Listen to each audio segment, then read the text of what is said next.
আজকে সব জায়গায় চেকপোস্ট আছে, আর আমার এই যে দুইবার কাগজপত্র দেখানো লাগলো। নির্বাচন উপলক্ষে যে সব জায়গায় আছে পুলিশের যে ইয়েটা, এটা আমাদের খুব ভালো লাগছে।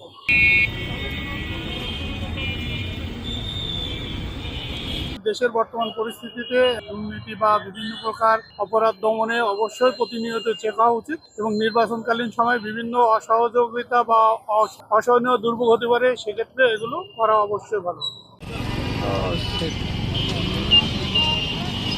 এটি হলো আমাদের নিয়মিত প্রক্রিয়ারই অংশ। তারপরে স্পেশাল একটা ড্রাইভ আমরা সবসময় এটা করি। আপনারা জানেন যে বর্তমানে বাংলাদেশে এই যে আনরেজিস্টার্ড মোটরসাইকেল, অর্থাৎ রেজিস্ট্রেশন বিহীন এবং আবার রেজিস্ট্রেশন থাকলে বিভিন্ন ধরনের ডেফিসিয়েন্সি থাকে, সেগুলোতে আপ টু ডেট থাকে না।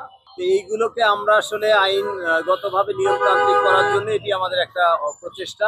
এই প্রচেষ্টা আমরা একটু স্পেশাল ওয়েতে নিচ্ছি, যাতে করে ভবিষ্যতে সামনে নির্বাচনের সময়ে বা নির্বাচনের আগে পরে এই ধরনের অবৈধ এই যানগুলো ব্যবহার করে কেউ যেন নির্বাচন পরিচালনা বা অন্যান্য কাজে যেন ব্যবহার করতে না পারে, সেই জন্যই আমাদের এই প্রক্রিয়াটি নিয়ে, আর কিছু না।